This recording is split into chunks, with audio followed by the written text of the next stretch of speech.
আমি মধুছন্দা দেব। আজকে আমি বানাবো মিঠাই গোলাপ জামুন। এই জন্য আমি নিয়েছি বম্বিনোর গোলাপ জামুন মিক্স। এটার জন্য চাই গোলাপ জামুন মিক্স, জল, আর চাশনির জন্য চিনি আর জল। এটার যে চাশনি বানাবো তার জন্য আমি জলটা বসিয়ে দিয়েছি। আমি 3 গ্লাস জলের মধ্যে যে জিনিসটা দিয়ে আমি জলের মেজারমেন্ট নিব সেটা দিয়ে চিনির মেজারমেন্ট নেব। তো জল দিয়েছি আমি 3 গ্লাস, তার মধ্যে 2 গ্লাস চিনি দিয়েছি। এবার আমি গোলাপ জামুন পাউডার মিক্স করছি। এই চাশনির পরিমাণটা হচ্ছে আমি 2 প্যাকেট গোলাপ জামুন নিয়েছি। এবার এটাকে মিক্স করব জল দিয়ে।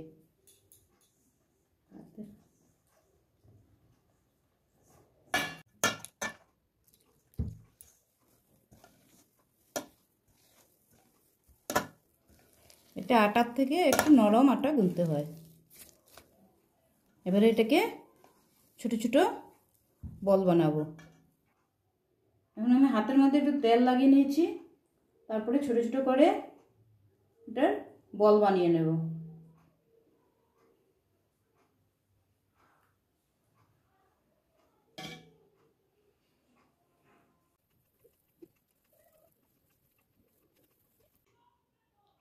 সবগুলো বলস বানিয়ে নিয়েছি। এবারে আমি এটাকে ভাজবো। আমি কড়াইটা বসিয়ে দিলাম, জ্বালালাম, আর ওইদিকে চাশনির জন্য জল আর চিনি দিয়ে দিলাম। এটাকে বারবার নাড়াতে হবে, না হলে চিনিটা নিচে লেগে গেলে পুড়ে যাবে। তো এখানে কড়াইতে এখন তেল দিচ্ছি।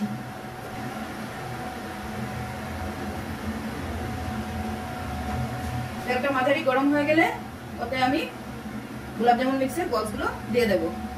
তেলটা মাঝারি গরম হয়ে গেছে, এবার আমি বক্সগুলো দিচ্ছি।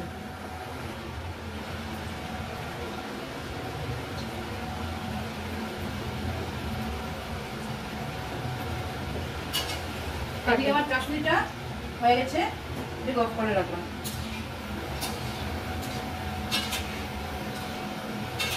গোল্ডেন ব্রাউন হওয়া পর্যন্ত এটাকে ভাজবো।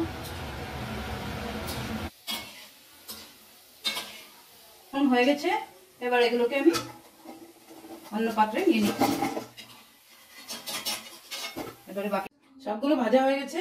এখন এই গরম চাশনিতে এগুলো ঢেলে দেবো। এই যে ঢেলে দিচ্ছি এগুলো।